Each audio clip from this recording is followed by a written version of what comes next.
What is up, DG Army? Nethervoid, also known as John, doing another strategy video for you this week. And today I'm doing the Tier 4 British medium, well, it's a light tank, but it's going down the medium line, the A13 Covenator. Anyway, if you look at the tech tree here, I wonder if we can do this to see that. No, you can't. Oh, this. Okay. If you look at the British tech tree, it's coming right up here along this this light medium line right here, and then opposite of this heavy line that they've got going right now, 8.1. So this tank is pretty cool. I like it a lot. It's pretty fast. The gun is good. It's not perfect. Actually, the pen on the gun is actually pretty good, like a lot of the British tanks. It's got great mobility. It's pretty good tank. It's kind of soft. You know, the armor's not really there, and there's not many hit points. That's pretty much like all other Tier 4 tanks, really.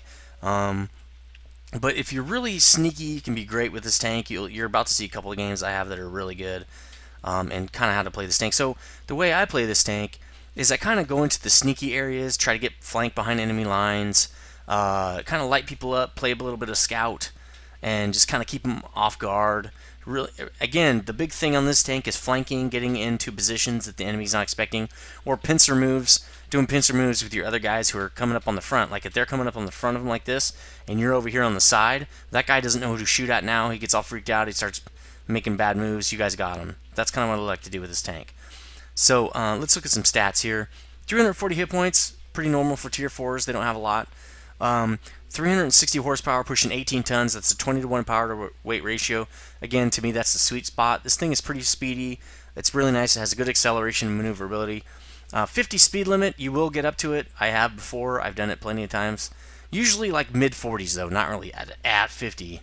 40 traverse is great, along with 48 turret traverse. Makes 88 total traverse. Really nice little tank. You can circle people a little bit. The armor is not very good. The hull armor is actually really poor. 16 in the front, although it's very, very sloped, and then 30 on the side, which is the flat area, obviously. So it's kind of weird that it has such light armor up front, and on the sides and back it has more armor. So definitely shoot it in the hull, anywhere in the hull, and you'll jack it up. The turret is kind of reversed a little bit. The front of the turret has 39 armor, which is great, and the side of the turret has 19, but it's got these really, really angled slopes on it, so that's really nice. The back having 25, which is really still pretty good for the back. I think, no, these were not meant as infantry tanks. The heavy line was, so these tanks are meant for speed. Let's see here. 340 view range, that's really, really good for a low-tier tank like this. I didn't find myself getting matched as a scout, which was nice. I didn't really go up against Tier 7s and 8s a lot. Mainly Tier 5s is what I found myself going up against with this tank. Sometimes Tier 6s and sometimes Tier 4 battles, but mainly Tier 5s. 550 signal range on the radio is pretty awesome. You will get out of range sometimes at the very end of games where you and your friendlies are on opposite sides of the map. It's just going to happen. At these lower tiers, it happens a lot. So that's stats. Let's look at some modules. I'm not sure if you're going to start out with this radio or not. Let's see what radio you do start out with. I'm pretty sure you have to unlock a bunch of radios. I definitely had to do it. What is the tank before this? The A13? No, the A13 Mark II. Okay. So if we look for that on these radios, obviously the stock one we don't care about. A13 Mark I. A13 Mark II. Okay. So you have that radio. And you must have this one because I didn't even buy the second radio, or that other radio. Let's look at the research tree real fast here. Yeah, it looks like I thought I bought this radio. No, I bought this radio. So there are 4 radios on this thing. We'll go over them when we do the research tree. The beginning radios are not very good. It has a nice step ladder here of range up to the last step being 100 meters, which is quite a lot for a radio. So that's pretty nice. The tracks start out with 38, go up to 40. That's pretty nice. Let's see if, well, none of that really matters because I don't think. Let's see if I have this. Yep. Okay. You don't need the tracks to load anything you want to. Well, unless you want to load this derp gun, or that's not a derp gun. Unless you want to load the 40 millimeter here, which I don't really suggest, and I'll tell you why in a minute. Actually, that would, well, this has a different kind of gun. It's kind of a different kind of gun, and I don't really like it too much. So if you're just going after the first gun, you don't need to load the tracks. But if you're going after the this 40 mil gun, you do need the tracks. I don't even think the howitzer needs the tracks. Let's look at that real quick. Nope. So again, people always call me when I'm recording. Engines. You start out with the 300 hit point engine, which is not too bad really. I'm pretty sure you don't start out with that. You have to unlock it. So 300 horsepower, not too bad. 360, a lot better, 20% better, obviously. Much better acceleration stuff. You can get into those flank positions like I was talking about a lot easier with this bigger engine. The turret, you don't really almost no change in the turret except a slight view range difference here. Let's see. You can't use the 40 millimeter with the first turret, but it's not a huge deal. I mean, this is a good gun, but this gun it's just a lot different than the other gun. I kind of like the 78 pen gun better because 15 more pen at this level is a lot. So I stuck with it most of the time. I did try these two other guns out, but I like this gun the best. So anyway, let's talk about some research. So here's the Covenanter's tech tree, and right off the bat, you're going to have a lot of this equipment already unlocked. You're going to have these two 40 mil guns. You're going to have both of these radios unlocked. And, well, I mean, that's pretty much it, but that's quite a bit for a Tier 4. So the first thing I would do, since this engine is so cheap, is I go straight for the engine, that's 20% better acceleration. After that, since I use this 2-pounder right here pretty much the whole time, to me this is the best gun that it gets, which is kind of odd for being stock. So I used this the whole time. I didn't have any gun priorities to go up. I would get this track next because it increases your mobility even more. The turret doesn't really do anything for you, and these other guns really don't either, I don't think. Again, I like this 2-pounder. I think it's the most accurate. Let's look at some stats, I guess. It definitely has the best pen, 78 pen versus the 63 pen on this gun. Now this gun has 2 shots per fire, kind of. So you will get a little bit more damage using this gun, but it doesn't have as much pen. And when you're in a Tier 4, you need as much pen as you can get. So accuracy 0.39, 1.9 aiming time. Accuracy C36, 1.7. So this even has better accuracy and aiming. Again,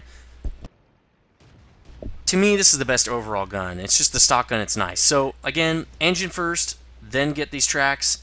After that, I'd probably just get the radio, because you don't need this other stuff yet. Then I would get the turret, unlock everything else, and go for the Crusader, and that's how you do this tech tree. So, now that we're back from research, let's talk some equipment. I don't put equipment on tanks below Tier 7 and above is my equipment limit. So, I would definitely get improved vent. I would also get the laying drive. That's a good choice. You can get toolbox as well, since your crew will be pretty junky and not have any special repairs abilities or anything. There's no gun rammer. That's interesting. Huh. Let's look at a different gun here. See if there's a gun rammer for this. Nope. That's really weird. Maybe they didn't have gun rammer technology or something. Anyway, I don't usually get equipment because you're going to be moving it around. You're going to be taking it off your tank and stuff so much that, in my opinion, it's really not worth it. Like I said, I don't do it till Tier 7 because it's going to stay on the tank a while. So that's what I do for equipment. For consumables, again, I don't get anything until 5 and 6. I get a repair kit, and then 7 and above, I get a full rack of consumables. For ammo, I usually get 2 HE or so, or maybe 4 if it has a lower pen gun. But in this case, you're never really going to run out. 110 AP, just load it up. 20 HE is about good. The 20 HE mainly for resetting the cap or something if it's toward the end of the game, and you need to take the enemy's points off that are capping. So that's pretty much what I do, and your crew is going to look about like this when you're done. 70% is kind of high for a Tier 4, but a part of it is you have to grind out these radios, and they're kind of expensive. This one's like 4,000, I think. Or I'm sorry, yeah, about 4,000, I think. And then these guns are kind of expensive to unlock. The radio's real cheap, but the engine's real cheap. But these radios, when you get radios in the beginning of the tech tree like that, it just takes forever to grind them out. But it's worth it because generally, in most cases, you'll use these radios on the higher tier tanks.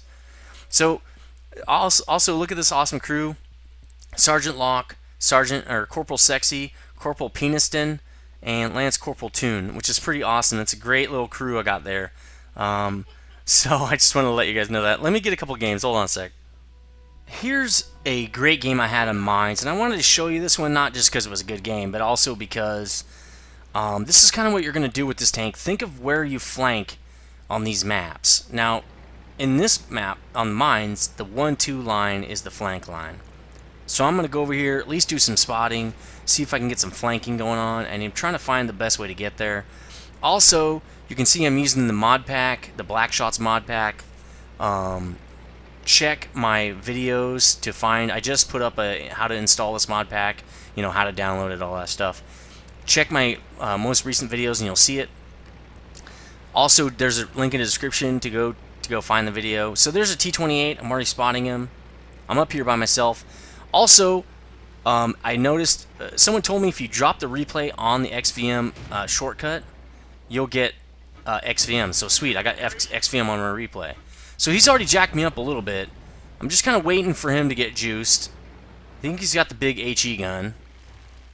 So he's sitting in one spot. There we go, this is 51 damage. Now this is the stock gun right here. It's a pretty awesome little gun. Now there's an M3 Lee. I think I've spotted him too.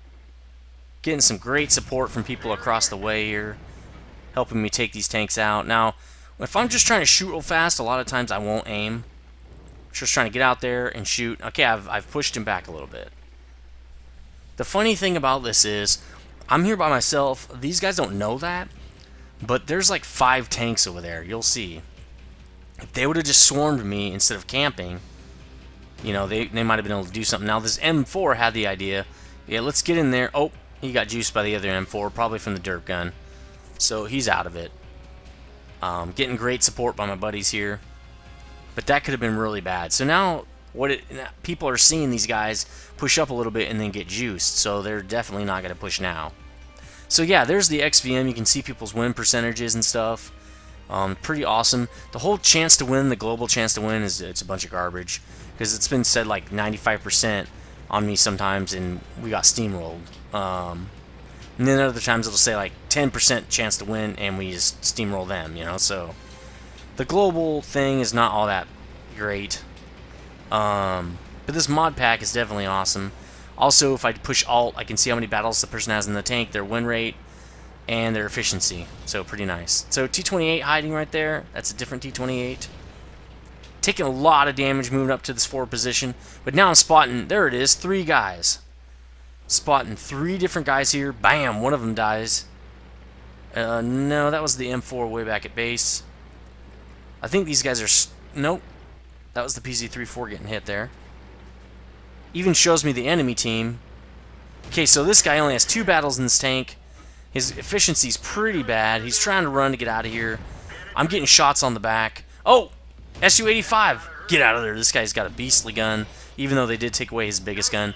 Boom, he's dead. M4 supporting me again. Looks like he's probably right over here.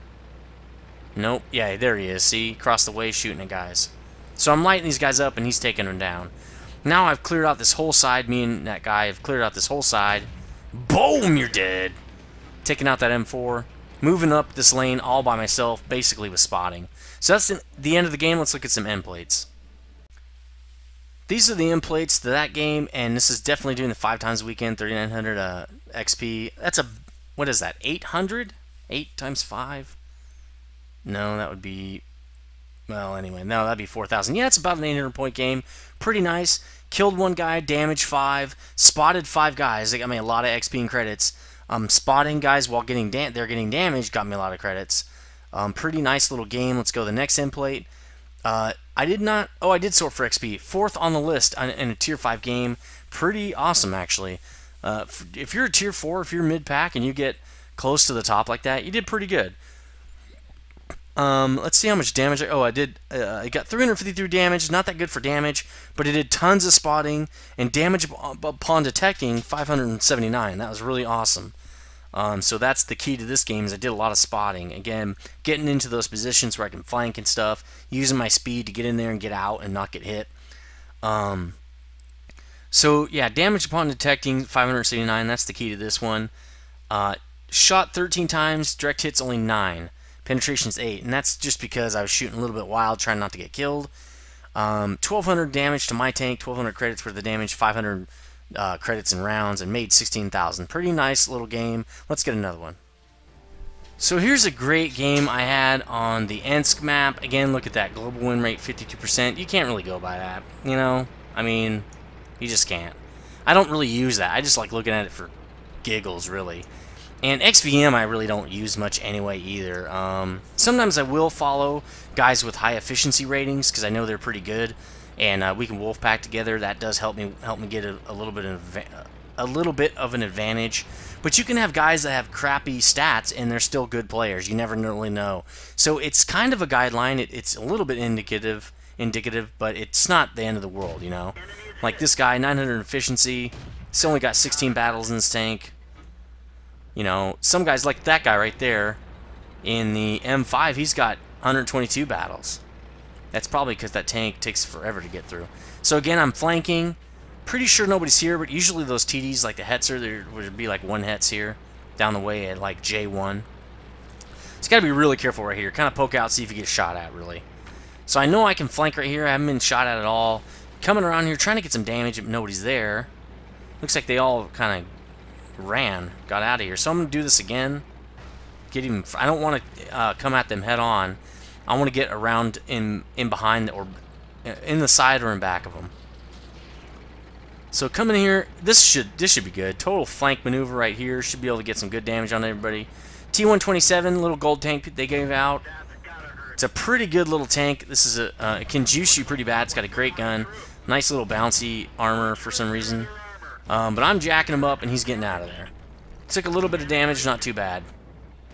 Here's the M3 Stewart. 16 battles in this tank. It's getting jacked up. I don't know what he's doing. He's dead. A13 Mark II, that's the tier 3 version of this. And he's dead. Blind shot. Keep shooting at a guy if he's not moving. Just because you can't see him doesn't mean he's not there anymore. A20 or A10, probably going to get jacked up. That's on the heavy line. I think that's a tier 3 heavy. And I'm going right at him because I know we're going to win, so I can be really aggressive. I got plenty of hit points left, and he is almost dead. So I'm going right through his armor with the 78 pen gun right here. Really love that pen. Now here's a Hetz, an AFK Hetz. Hey, AFK, shoot at him. Wait till all the guys that are shooting at you are dead. But this is a great way to get more damage and credits and stuff. I don't think I do a very good job right here, though, because I crashed into that freaking wall, but I probably hit his tracks right there. Ricochet somehow, and I didn't get any damage. 2 kills so far. We're totally murdering these guys. So see, 52 win percent. You never know, man. Every map's different. Doesn't matter. People, you know, obviously people with high rate efficiencies usually are pretty good. But other than that, yeah, there's no guarantees. So PZ3, that's actually, I think, a better tank than this tank. But he's just kind of sitting there. He's getting swarmed, and he's not really sure what to do. He should have probably came down there and supported this guy over here instead of getting jacked up. This Matilda. So he's dead. And Matilda's dead. Boom, you're dead. So that's this game. Let's get some end plates. So here are the end plates to this, the Ensk game right here. And you can see right off the bat, pretty nice game. Mastery Tier 2 badge, that's top 85%. Had a really nice game, a little bit over 800 XP. Killed 2, damaged 5, and criticals on 2 different guys. So second plate here. Top 3, pretty nice. I mean, in these Tier 4 or below games, everybody's kind of equal. So it just kind of depends on where you're at and how much damage you can get on the enemy. And if you get to actually shoot at enemies before they're all dead. Because these tanks hardly have any hit points. So 631 damage, really nice for these low tiers like I was just saying. At 50 damage per shot, it takes a lot of shots to get 631 damage. In fact, 24 shots, 19 direct hits, 16 penetrations, really nice game. Kept my gun on the enemy, kept searching for more enemy to kill, and we just basically flanked their butts. 1200 damage, credit damage to my tank, 814 shells. It leaves me with 15,000 credits. Really nice game. Let me know what you think about this tank. I can't wait until get into the tier 5 and a little bit higher on these British mediums. They're going to be pretty sweet, I think. Also, I'm doing the British heavy line, if you saw the Matilda or the Valentine in there. So I can't wait to get the Church one and do some other things like that. Let me know what you think about this. As always, later, guys.